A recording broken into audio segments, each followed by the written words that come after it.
excellent who have given us some excellent overviews of this area and how AI in particular fits into the context of the elites when it comes to pollution and ICT. I would like to post an apology at the start of this brief talk in that I need to pick up my daughter from nursery at past. So I regret I will not be able to join you for the Q&A. So if people would like to ask me questions, you can always find me online. I am terminally online on various social media platforms. Blue Sky is probably the best bet. So as Andrew said, I made a video a couple of months ago that was a deep dive into the environmental impacts of AI. If you would like to watch it, then it was this video, how should I feel guilty using AI, which this is going to be sort of a skinny version of this presentation. For more details and far more citations, please do to watch the video. And the broad question, tell you what, I'll actually take a step back. The reason why we asked the question, should I feel guilty using AI, was because I noticed that when we talk about the use of generative AI tools like ChatGPT, we tend to frame it very much as our individual uses of these tools. And everybody wants to know what the energy cost is and the water cost is associated with a single query that they make to an engine like ChatGPT. And it has historically been very difficult to find the answer to that question. When we made this video, we attempted to do a life cycle analysis of the construction of the hardware necessary to run AI data centers, the cost of running the models over their lifetime, and then the cost of decommissioning. And the roadblock that we kept running into over and over again was that the large firms that produce these products are not obliged to produce data sets telling you what the water and energy cost is associated with their products.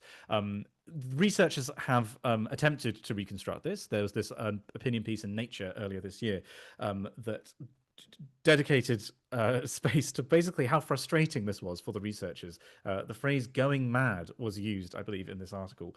And the estimates that these researchers were able to come up with were certainly large.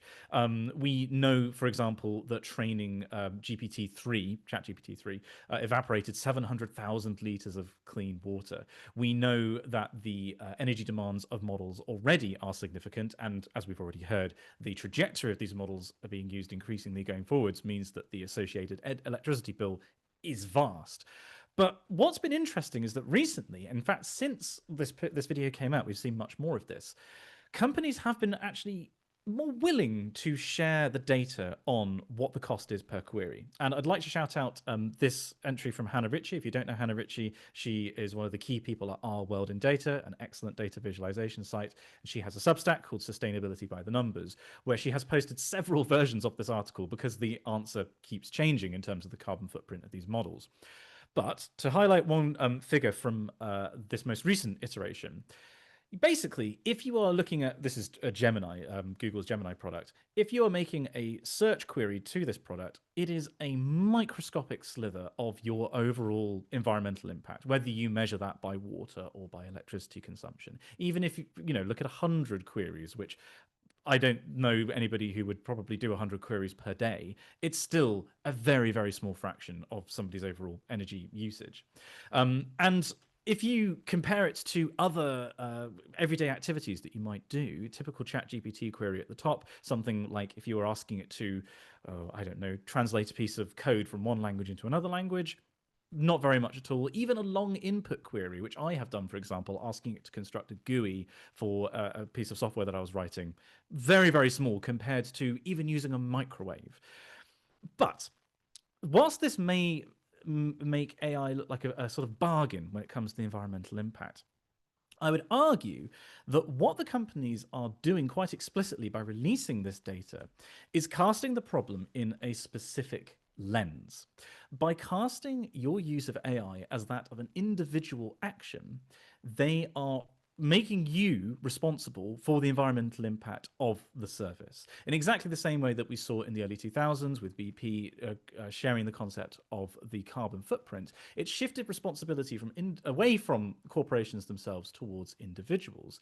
And this is sort of what I argue in the video, I would additionally argue that by these companies seeking to create a generalized intelligence, in other words, a tool that you can ask absolutely anything of and it will spit back an answer, and you do so in a conversational format, you are led to this amplifies this effect, and it leads you to believe that you are somehow individually responsible for this environmental bill.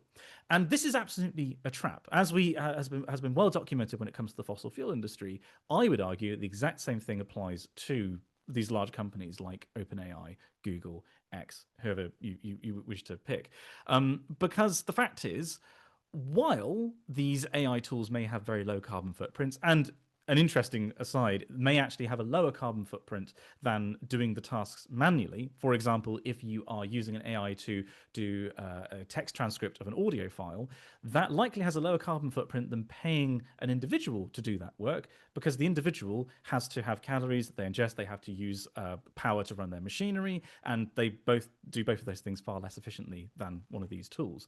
So if you are displacing human labor and setting aside all the ethical questions that rightly comes with, you can argue that this has a lower carbon footprint. Much as that is the case, you're often not displacing human labor, you're creating additional labor, and you are creating additional activity that is being performed by these models. And that is only going to result in a larger and larger impact. I saw that somebody in the chat earlier was talking about the connection between AI and degrowth, right?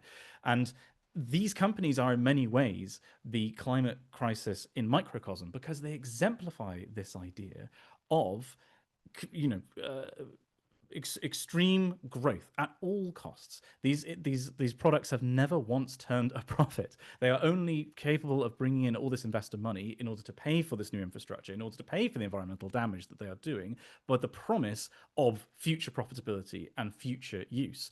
And this is, in rapid motion, exactly what we saw with the fossil fuel industry and the promises that the use of energy by that industry and the providing of energy by that industry held, in that, we can provide all the energy we need. We will not have to worry about environmental problems after, well, the latest version being nuclear fusion. And in fact, that's something that Sam Altman has said at OpenAI. And this is, as we've seen to date, complete nonsense. This is something that must be rejected. And I would sort of put, gosh, sorry, I'm covering part of my own screen here with the Zoom overlay. That what I would like to try and argue in sum is that when you look at these large AI tools through an individual lens, yes, they have a minimal environmental impact, but that is a false lens to view this problem through. You have to look at these systems through a systematic lens and not fall into the trap of taking individual responsibility for these tools. And linked to what our previous speakers were saying, these AI companies are operating in an under-regulated space where the environmental costs of their products are treated as a negative externality. And it is only through collective action that we can fix that we can campaign for greater regulation, greater reporting and transparency when it comes to their energy and water demands, not as individuals, but as a whole, as across the entire company and projected into the future. And I would argue having a further regulation requiring the assessment of the environmental impact of their work across a company. And I'd like to note, by the way, that, and a previous speaker did also say this, that there is a distinction between generative AI tools like Gemini, like ChatGPT, and machine learning techniques. In COP28, countries signed up it was over 200 countries signed up to the concept of improving energy efficiency investments by 100%, by doubling it by 2030. And the use of machine learning techniques is absolutely going to apply in that case. We've just heard about some fantastic applications of these techniques that will have a positive environmental impact. But that is not what I'm talking about with these companies. I'm talking about generative AI tools and holding the companies that have hoarded resources and power to generate these tools to account through effective regulation and legislation. Hopefully that wasn't over time, and thank you. Simon, it was